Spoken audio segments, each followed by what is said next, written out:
happy Wednesday. Thank you for joining me today on the Cultivating Calmness podcast. Today, we're going to talk a little bit or a lot about some grief experiences, real life experiences, and some of the things that we tend to do to cope, what that looks like, how it's different for everybody. We're going to throw a little bit of it all in there because this week, well, in the last couple weeks, life has been a little stressful on the personal side for many reasons, but one of them, two of them specifically being that both of my grandparents did pass away in the last 2 weeks, 10 days apart from each other. So I will try to get through it without crying, but I have shed a lot of tears. So a lot of tears have been shed. So some days when we talk about grief, some days it's easier to talk about the people we love who have died, and we could talk about it just fine. And other days or other times, it's hard to even say their names or say the words. So that happened the other day.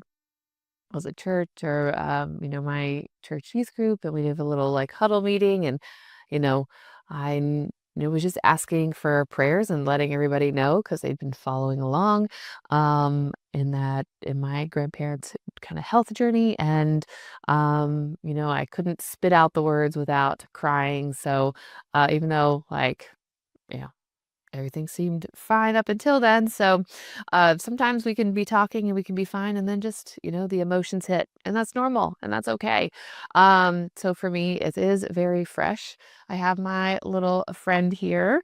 Several years ago, I asked one of my aunts who does a lot of sewing to make this little bear. Actually, she made me a bunch of bears for my siblings and I had collected shirts and clothing from different family members and asked her to make some like memory bears for people. Now, some of the people had already died. I had shirts from my mom, shirts and clothes from my other grandparents, and a great uncle who was special to us.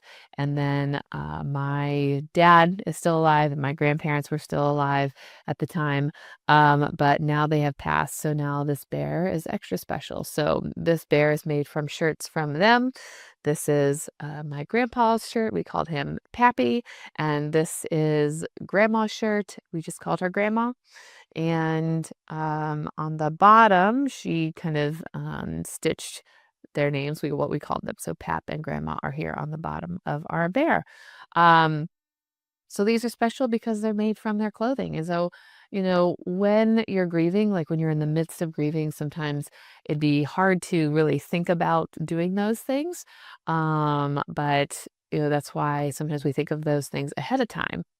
So I had asked them years and years, over a decade ago, if I could have a couple of shirts that they had worn, shirts that they may be getting rid of. And they did give me some. And so they were used to make a few different bears. And you could do that too. Some people choose to, like with clothing, maybe make a quilt with clothing from their loved ones. Sometimes people will make like pillows instead of bears, because those maybe are fit in more wherever you want to use them. But clothing is one way to preserve a memory and save them and be able to see them and remember your person. Um, there are lots of other memory things you can do. When a couple of my other family members died, we got like thumbprints from them. Those were done like at the funeral home. My grandparents, they may have done that at the funeral home. I'm actually not aware. I'm not involved in that process. I hope they did, but if they didn't, that was something I asked of them before they passed. So I did get thumbprints from them before they passed. I don't know what I'm going to do with them yet. My original intention or thought was that maybe I would get a tattoo with the thumbprints or some kind of jewelry. There's lots of jewelry places out there that will take the thumbprint or a portion of the thumbprint and add it to like whatever shape necklace you want, or a ring or a bracelet, or some type of jewelry. Some people will take hair. Some people take cremated remains and add it to different different things. Again, rings, necklaces. There's like blown glass where you can have whatever, shape you want. And they will take some of your person's ashes and roll that into the glass that they're making. There is a place, and I don't remember the name. One of the accounts I follow, she's an author. She had this done, I believe, for a miscarried, baby, and had the remains put in these like stones, and each stone will end up being a different color because it's based on the remains that they get, and just, every person is different. And so everything, those, the outcome will look different depending on, who your person is. And so those were just like smooth stones that had the person's ashes included in them. So I'm not sure how those were made or how that came to be, but that's another thing. So, memorializing your person can be done in many different ways. I've just mentioned a few here. Handwriting samples, tattoos, pictures are all things that you can do to remember your person. And so I just wanted to bring my little bear today and share it because, my grandparents were a big part of my life. If you've been following along, they have, obviously I am 38, so I have known them and had them in my life for 38 years. That's, longer than a lot of people get with their grandparents. So I am, very grateful to have been able to spend that time with them. I had my other two grandparents passed away over a decade ago, and before my other grandpa died a decade ago, and his wife, my grandma, died when I was in high school. So I think a decade before that. I don't exactly remember the year. I think I was 16, maybe 15, something like that. So it's been a while since, I've had to, go to a funeral for a family member. And that will be coming up here soon for us, and it'll be a double funeral since they both died so close together. And that is something that, is like heartbreaking, but also kind of special, in my opinion. We all thought, based on their health, we thought my grandpa was going to be the one to die first. But, he seemed to want to hold on for my grandma for a long time. And then she just took a turn for the worse. We thought that she may live for a while after, our grandpa died. And unfortunately, her health took a sharp turn. And we knew it was a possibility. And when it happened, and it happened quickly. And so, when you get that call, the call that like you're kind of expecting, but also not expecting, that can be really hard. Um, I wasn't expecting to get the call that, hey, grandma's near death. So it could be any day now. When you just talked to her a few days ago and she seemed, fine. She's old. She was 88 years old, just celebrated her birthday in May. Actually, both my grandparents celebrated their birthdays in May. So when we talk about death, sometimes the questions that like I will ask my clients is, was the death expected, or was this an unexpected death? Because people can react to those, differently. But even in an expected death, like when we see our grandparents, we know like it could be any time, they're older, anything can happen. They could just not wake up, from sleep, or they could fall, or, some health issue, could happen. So even when it's expected, even when, somebody is dying from cancer, we know they're dying, it's just a matter of time that it's going to happen. It still doesn't change the fact that that hurts. So when we're expecting a death, right, that's like anticipatory grief. So, definitely the last few weeks, there's been a lot of, anticipatory grief, and that's been going on for months because like I said, my grandpa was on hospice for I think about 6 months, and my grandma was put on hospice, I think a couple months ago. And, so hospice is when I believe it's 6 months or less. It's expected that your person will have 6 months or less. And so they get a lot of services to help, them and the family work through, that dying process, but they're just no longer prolonging life, right? They're not trying to save somebody's life, but they're trying to make their life, whatever's left of it, more comfortable. So like that's kind of where they were at. And so we knew that at some point in the near-ish future, that they would be dying. But when it actually does happen, right, it's still very sad and it's still really hard. So, I have clients that have that happen, even with my mom, that was 30 years ago. And, you know, I was a kid and, we did all the preparation stuff. We said a lot of goodbyes. We got special gifts. We took special pictures. Um, and, you know, I knew as a 7-year old that like my mom was going to die, but that doesn't prepare you for, you know, waking up and getting the news like, they're dead. They're not here anymore. Uh, so, oh, yeah. So, people dying is, it's hard, because we love them. We love them, and sometimes it's hard for other reasons.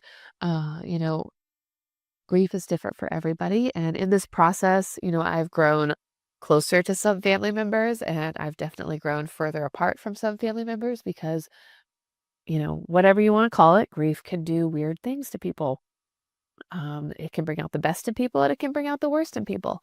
And, I would hope that, it's bringing out the best, but I'm sure the people that I am no longer close with would feel that they are seeing not nice things in me and I'm seeing not nice things in them.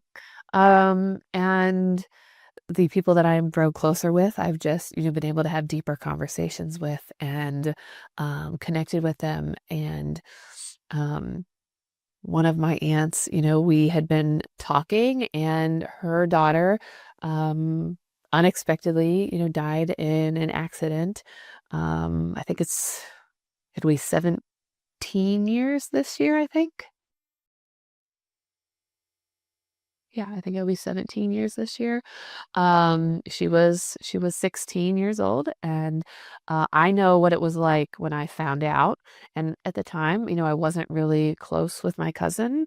Um, you know, and I wasn't really close with my aunt, that particular aunt, and we've definitely grown closer over the last 17 years. And we were talking about like my experience and her experience and like the way things happened, the way we were told and notified and how that played out, versus what, she was experiencing on her end.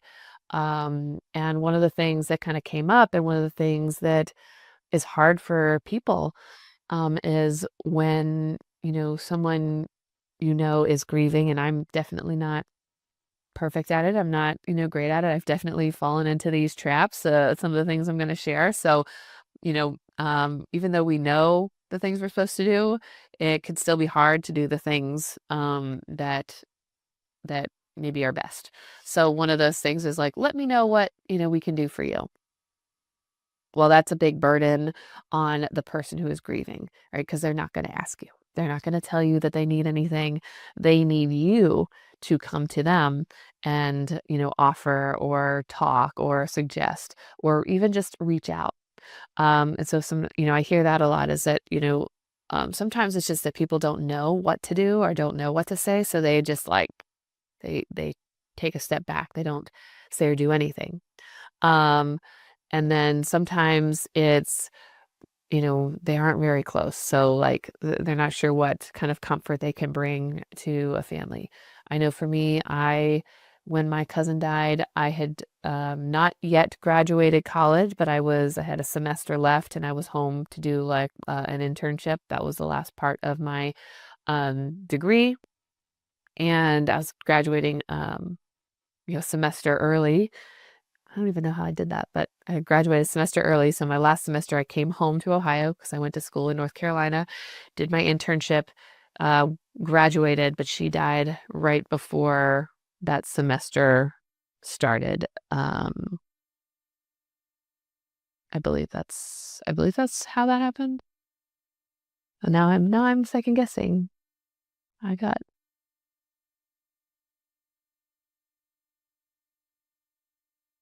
Yeah, yeah, okay, so that's how it happened. Sorry, I'm doing, like, math in my head as I'm talking. Yeah, so she died, then I would have started my next semester, and, and then, you know, so almost a year later, then I got married, and, um I didn't know what to do. I was graduating and I wasn't really sure what I was doing with my degree, but I think it was after that moment that I decided that I wanted to do some kind of counseling, and I didn't know what that looked like. I was trying to help I wanted to help my cousins. She had three other siblings, and they were all younger than her, and I knew what it was like to lose my mom, and I didn't know what to do. I went to the store, got some like markers and colored pencils and drawing and notebooks, and I sent it to them. I believe I had a letter for each of them. um you know and then my aunt had like memorial, every year for many years, did like a pig roast, on her, like, kind of that anniversary, and so I would try to go to that every year, and so that was, like, my way of, showing support. But I found out in that process that, there weren't many people that ever reached out, um, from her family, from our family, that were supportive, and that was something I was unaware of. I just assumed other people were doing things, and so, like, that's all it took was reaching out, asking, wanting to be a part of something. If asking if there's anything going on. You can ask if there's any way to support, and they might say, no, I don't know. So then it may be suggesting something, telling them something, going to visit them. My friends have asked if there's anything they can do. And right now, I'm feeling like, no, not really. Like, um, there's not much that I feel like they can do other than just to be there, like, talk, hang out, let's go get a coffee, or let's go, spend time together. It doesn't have to be, something big. Now, if this was like more of an immediate family, right? If this was, someone, like I said, more in my immediate family, then the need for me may be greater, right? It may look like meals. It may look like cleaning the house. It may look like taking care of the kids. It may look like, things like that. When it's, more of an extended family, doesn't the grief is different, maybe. So maybe less that is required of others to be helpful. Sometimes it's just recognizing that you're in pain, and recognizing that it's a hard time, showing up to events. So if there's a funeral or a wake or a celebration of life or a get together, right? It may be, showing up to that if you are able. If you're not able, it's showing up in another way. Maybe it's sending a card, or flowers or a gift or something like that. And I'm not saying that's something that I need or want, but those are ways that you can help the person you care about who has lost someone that they care about. Um, you know, it's easy to look back and see all the things you could have done different. And so, even now, like looking back at when my cousin died, I know, there's probably more I could have done. But I'm glad that I did the things that I did, because I probably wouldn't have a relationship with my aunt today if I hadn't. Um, the same goes for like other people. I know I'm guilty of, I've had other friends. I had a friend pass away. We weren't close at the time of his passing. And I didn't, so I wasn't sure what to do for his parents. We grew up together. We were neighbors when we were little.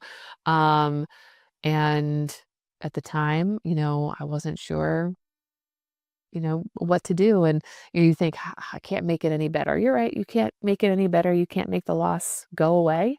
But it could have looked like, showing up. It could have looked like, bringing over a meal, asking to spend time, asking them to like come over, just to get them out of their house and because they had lost a child and sharing memories. People want to hear memories you have of their person, even if it makes them cry, because it lets them know that you remember that person. So like I know that, I did not do a good job when that particular friend died, and being able to support his parents with their loss. So that's definitely a fail. There are other instances of that, where we just feel awkward. We feel like, I don't know what to do. And sometimes, most of the time, that's normal.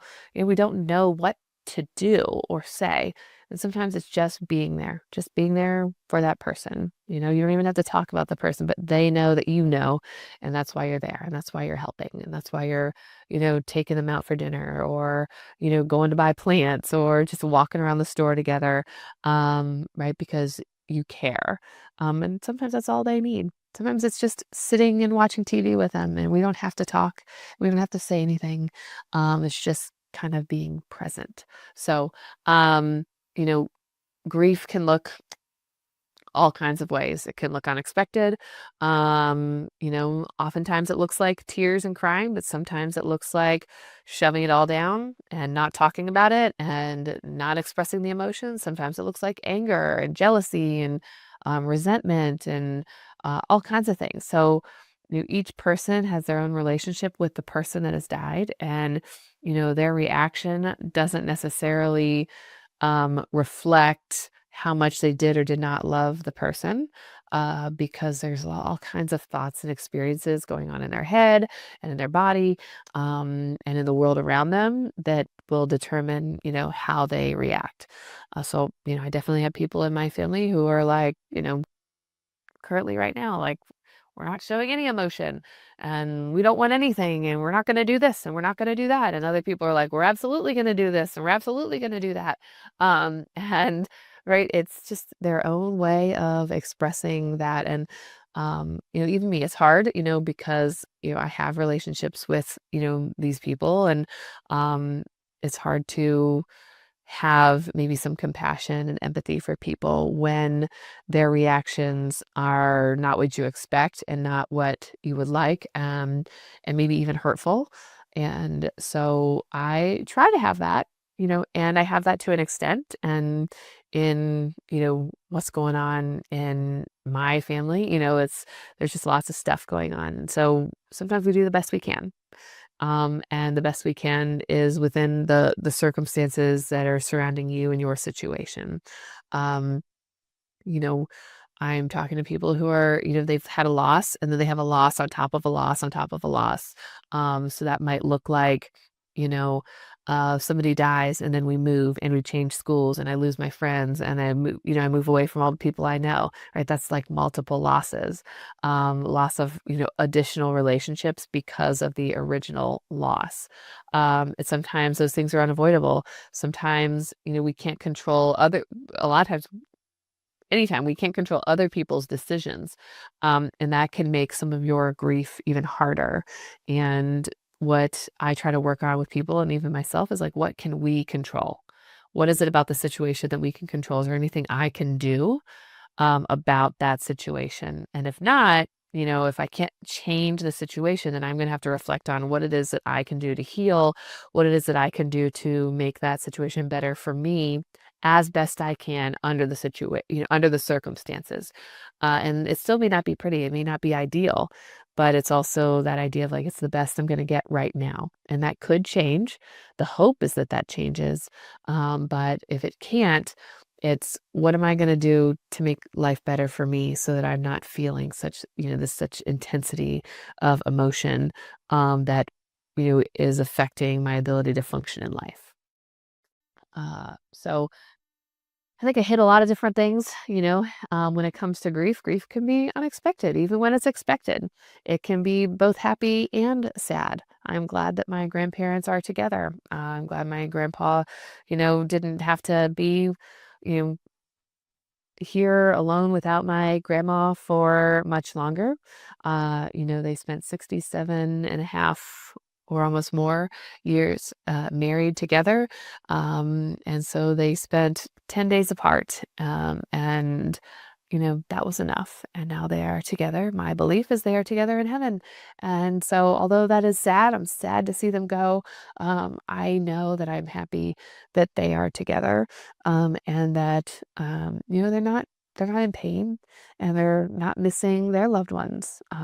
They both had a daughter that died, a granddaughter, a great granddaughter, two granddaughters, and a great granddaughter, and a brother and a sister, and they're now able to be with them. My belief is they're able to be with them in heaven. So I know that will bring them immense joy, being there and being able to be back with the family that they love and that they've missed for so long. So it's been a heavy week, or heavy couple weeks. And so wanted to share that with you. If you're going through something like that, just know that whatever you're experiencing is okay, but just don't bury it. Don't hold on to it. Talk to people, write about it, get it out.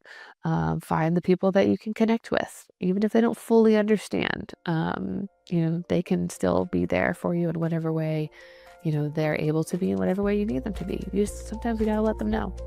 So thank you all for joining me today, and I will see you again next week.